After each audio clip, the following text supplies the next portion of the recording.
성도 여러분 안녕하십니까? 네, 안식일을 맞아서 하나님의 전에 나오신 여러분들을 진심으로 환영합니다. 오늘 제가 드리고자 하는 말씀의 제목은 하나님의 사랑입니다.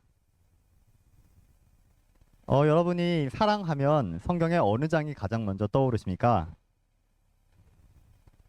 네, 고린도전서 13장 사랑장이 떠오를 겁니다. 하지만 오늘 제가 드리고자 하는 말씀은 고린도전서 10장, 13장에 나타난 이 어, 사랑이 아니라 저의 경험 속에서 제가 경험했던 하나님의 사랑에 대해서 간증을 통해서 여러분과 나누는 시간을 갖도록 하겠습니다. 여러분께서 경험하셨다시피 사랑은 형태가 없습니다. 상대방을 향한 사랑을 어떤 행동에 담아내기 위해 우리는 부단히 노력하지만 그 어떤 표현으로도 사랑을 온전히 담아내지 못합니다. 사랑이 눈에 보이지는 않지만 사랑은 이런 것이다라고 부를 만한 특징들을 우리는 경험적으로 합니다. 예를 들면 사랑은 받는 것이 아니라 주는 것입니다. 사랑은 받는 것보다는 주는 것에서 더 잘 표현되고 사랑은 표현하려고 하지 감추려고 하지 않습니다. 동의하십니까? 이렇듯 우리는 사랑을 경험하면서 사랑을 식별할 안목을 갖습니다. 사랑은 지식으로 알 수 없습니다. 사랑은 오직 경험으로 깨우쳐집니다. 결국 사랑을 통해 우리는 행복을 느낍니다. 오늘은 저의 경험을 통해 하나님의 사랑을 증거하고 싶습니다.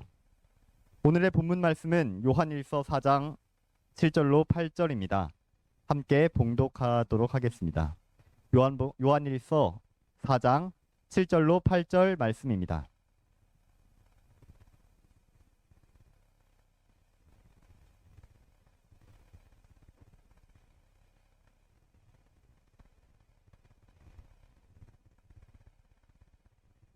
모두 찾으셨나요?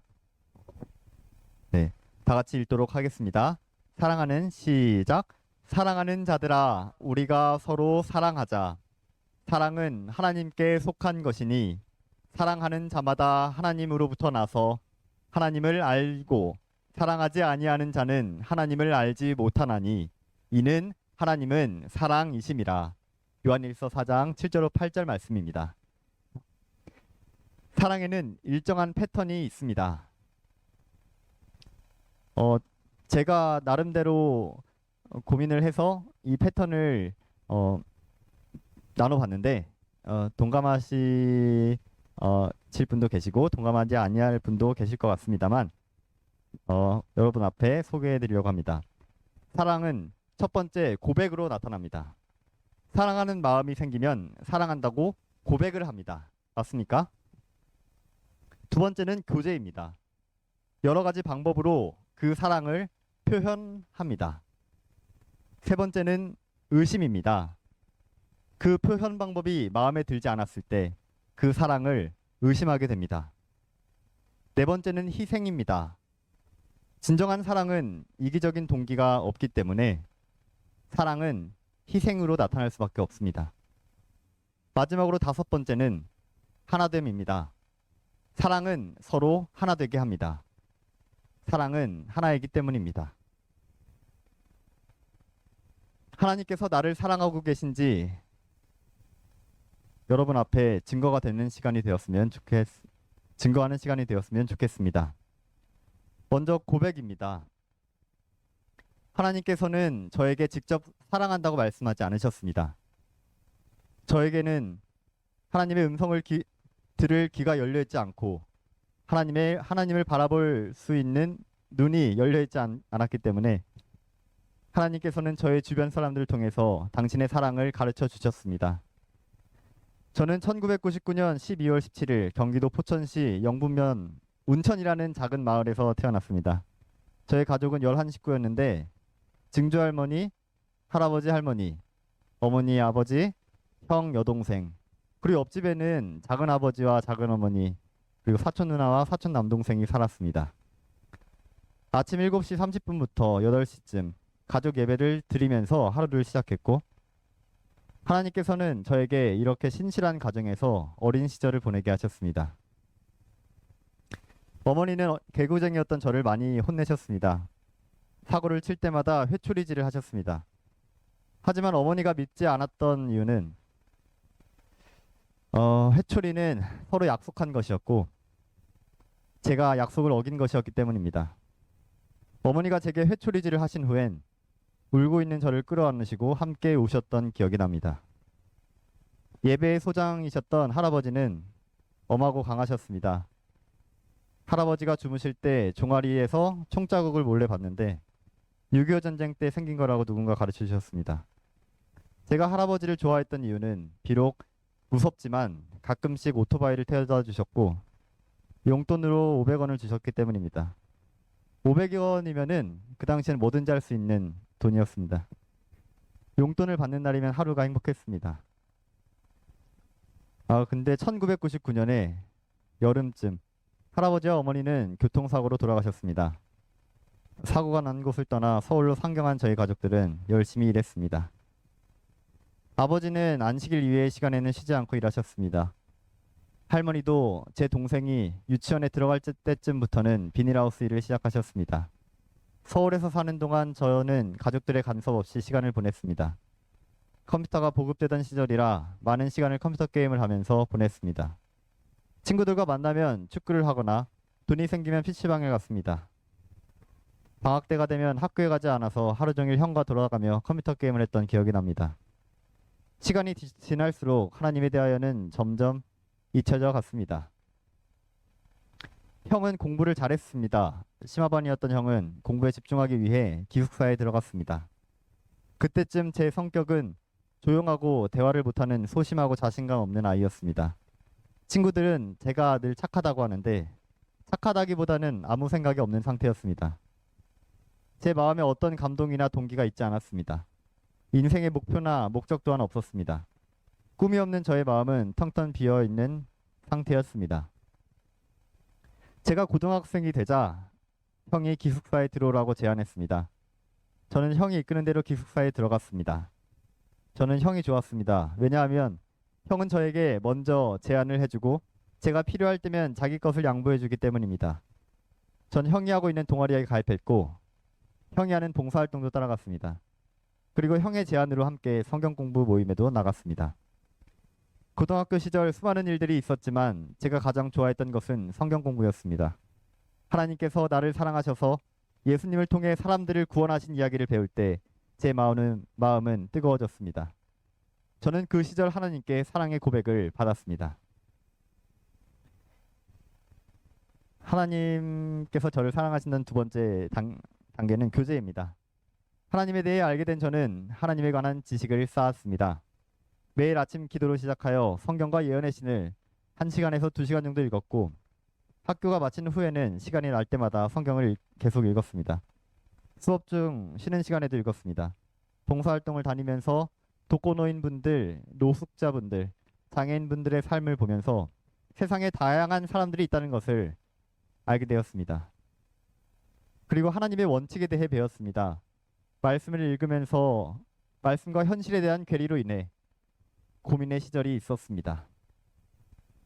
이전부터 채식을 하고 있었지만 성경과 예언의 신 말씀대로 살아보려고 과자도 안 먹고 금식을 며칠 동안 해본 적도 있습니다. 형들과 누나들, 친구들과 성경 이야기, 예언의 신을 읽고 느낀 점을 나눌 때 나의 생각이 정리가 돼서 좋았습니다. 제 생각을 말할 때 어떤 친구들은 묵묵히 듣기만 하고 어떤 친구들은 제 생각에 반대하며 자신의 주장을 했습니다. 어떤 친구들은 좋아했고 어떤 친구들은 조언을 해주기도 했습니다. 저의 고등학교 3년의 시간은 정말 행복하고 지루할 틈이 없는 시간이었습니다. 대학교 진학을 못하고 1년간 학원을 다녔습니다. 아버지께서는 학비 마련을 위해서 가지고 계신 차를 파셨습니다. 공부를 늦게 시작했기에 더 열심히 공부를 해야 했는데 그때 저의 힘이 되어준 것은 신앙이었습니다. 요셉과 다니엘이 경험한 하나님의 부르심 전에 고난의 이야기는 외롭고 힘들었던 저의 재수 시절을 견디게 해주었습니다. 고등학교 시절 형성된 습관들은 삼육학교 외의 장소에서도 하나님을 붙들고 기도하게 만들었습니다. 저는 삼육대학교로 진학을 하게 됩니다. 대학교 6년은 저에게 사회에 들어갈 준비를 갖추게 했습니다. 비교인들과의 교제를 통해 교인과 비교인 간의 문화 생활의 차이를 배웠습니다. 군대에서는 하나님께 구하고 의지하는 경험을 했습니다. 하나님의 은혜로 자대마치 후에 교회에 나갈 수 있었습니다. 이 모든 일을 통하여 하나님께서 사랑하는 저를 하늘나라로 데려가시기 위해 준비하신 과정은 넘어지면 다시 일어나는 일을 반복하게 하는 것이었습니다. 하나님께서 저를 사랑하셔서 사랑하신다는 것에 대한 의심이 세 번째로 생겼습니다. 대학생을 마치고 삼육서울병원에서 직장 생활을 시작했습니다. 기숙사에 들어갔습니다. 지금껏 연애 한번 못 해봤지만 늘 선교사를 꿈꿔왔던 저는 선교사를 함께 갈 여성분이 만나면 아니면 만나지 않을 것이 좋지 않을까라고 생각을 했었습니다. 그리고 아직 젊기에 언젠가 해결될 문제라고 생각하며 하나님께 배우자를 위한 기도는 하지 않았습니다. 2018년 겨울에 할머니께서 폐암 말기 진단을 받으셨습니다. 할머니는 저희 3남매의 결혼을 보고 싶어 하셨습니다. 할머니께 지금껏 너무나 많은 사랑을 받아왔기에 저는 할머니를 위해서 결혼을 하고 싶었습니다. 일이 힘들고 외로웠던 시기여서 더욱 결혼을 하고 싶었습니다. 여러 여성분들과 만나고 얘기했지만 이 사람이 하나님께서 보내신 사람이라는 확신이 없었기에 만남이 계속 이어지지는 않았습니다. 코로나 시기가 되어 교회 활동이 줄어들고 교회에 갈 수 없는 상황이 왔습니다. 홀로 신앙을 해야 하는 시기가 길어지자 더욱 외로웠습니다. 마음속에 하나님의 사랑에 의심이 갔습니다. 저는 외로움을 견디기 위해 집으로 들어갔고 마음이 가장 편한 곳에서 이전의 습관을 쫓아 컴퓨터 게임과 미디어에 빠져서 지냈습니다. 그리고 그 순간 지금까지 있었던 모든 일들이 하나님을 향한 원망으로 바뀌었습니다. 나에게 불행한 일들을 겪게 하신 하나님을 원망했습니다. 나를 더 키워주지 못하신 아버지를 원망했습니다. 그렇게 수개월이 흘렀습니다. 겨울이 왔고 새해가 다가오고 있었습니다. 집에서 빈둥거리는 저의 모습이 정말 싫었습니다. 산을 오르면 생각이 정리되고 앞으로의 계획도 세울 수 있어서 저는 앞길이 보이지 않을 때면 산을 찾습니다. 그때도 그랬습니다. 하나님과의 관계를 회복하고 싶어서 편한 집을 떠나야겠다고 다짐했습니다. 병원 주변 교회를 탐색했고 세문교회란 곳을 방문했습니다. 정말 작고 아담한 곳에서 몇몇 성도님과 목사님이 토론하고 계셨습니다. 서울에도 이런 교회가 있구나 싶었습니다. 교회가 참 작고 옛날에 다녔던 시골 교회가 생각이 나서 좋았습니다. 다시 집으로 돌아왔습니다. 자취를 하고 싶었는데 병원 주변 월세를 알아보니 생각보다 비쌌습니다.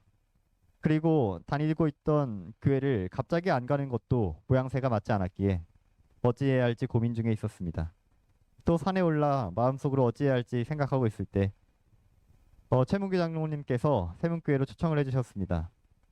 저의 마음에 교회의 비전과 열정을 공유해 주셨습니다. 예수님께서 말씀하신 사랑은 분명 이기적인 목적에 기초된 것이 아닌 이기심 없는 사랑, 오직 영혼을 구원하고자 하시는 하나님의 사랑에 기초된 행동들 속에 나타난다고 배웠습니다. 최문규 장로님께서 저를 이곳으로 초청하는 이유는 단 한 가지였습니다.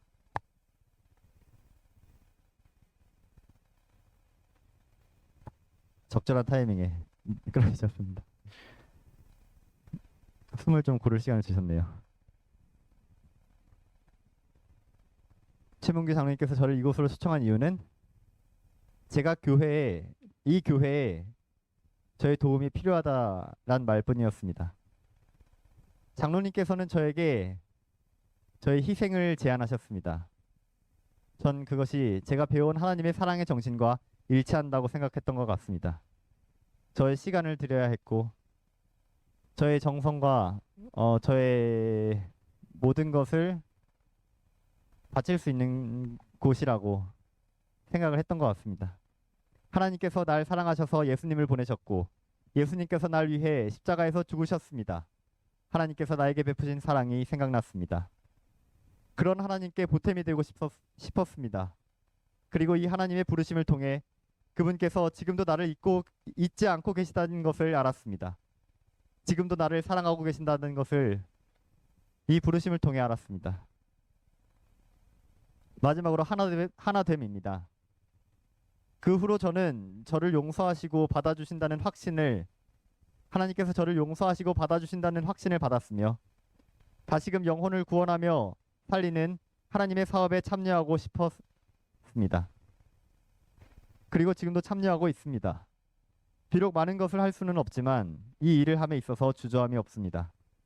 하나님께서는 이미 나를 위해 모든 것을 희생하셨고 이제 저도 그 이기심 없는 사랑으로 하나님을 예배하고 싶습니다. 우리는 모두 하나님의 사랑을 받고 있는 존재입니다. 그 사랑을 깨달은 사람은 누구나 하나님께 드리기를 희망할 것입니다. 이것이 사랑이기 때문입니다. 우리는 그분을 바라볼 것입니다. 이것이 사랑이기 때문입니다. 우리는 그분을 닮기를 원할 것입니다. 또한 이것이 사랑이기 때문입니다. 우리는 사람들을 구원하고자 하는 하나님의 뜻을 이루기 위해 나아갈 것입니다. 이것이 사랑이기 때문입니다. 예수님께서는 이런 기도를 드리셨습니다. 요한복음 17장 21절 말씀입니다. 아버지여, 아버지께서 내 안에, 내가 아버지 안에 있는 것 같이 그들도 다 하나가 되어 우리 안에 있게 하사 세상으로 아버지께서 나를 보내신 것을 믿게 하옵소서. 예수 그리스도의 피는 우리로 하여금 하나님과 하나가 될 수 있게 가능하게 했습니다. 우리는 예수 그리스도의 피로 하나님과 하나가 될 수 있게 되었습니다. 그리고 성령을 받음으로 우리는 하나님과 하나가 됩니다. 이르시되 성령을 받으라. 요한복음 20장 22절. 오직 성령이 너희에게 임하시면 너희가 권능을 받고 예루살렘과 온 유대와 사마리아와 땅끝까지 이르러 내 증인이 되리라 하시니라. 사도행전 1장 8절 말씀입니다. 하나님께서는 왜 남자와 여자를 창조하시고 가정 제도를 주셨을까요? 사랑은 지식으로 알 수 없기 때문입니다. 사랑은 경험으로만 알 수 있기 때문입니다. 마지막으로 다 같이 말씀을 찾아서 읽고 마치겠습니다. 시편 116편 1절로 2절 말씀입니다. 시편 116편 1절로 2절 말씀 다 같이 읽겠습니다.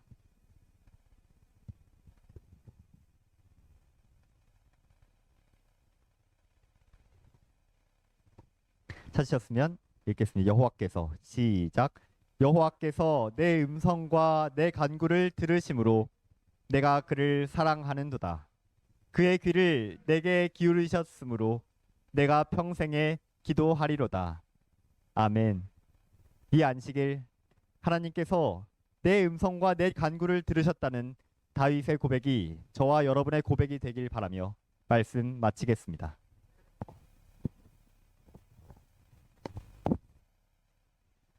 우리를 사랑하셔서 독생자를 이 세상에 보내시고 또한 우리의 죄를 모두 가져가사 우리의 죄를 용서하신 아버지 하나님의 그 크신 사랑에 감사드립니다.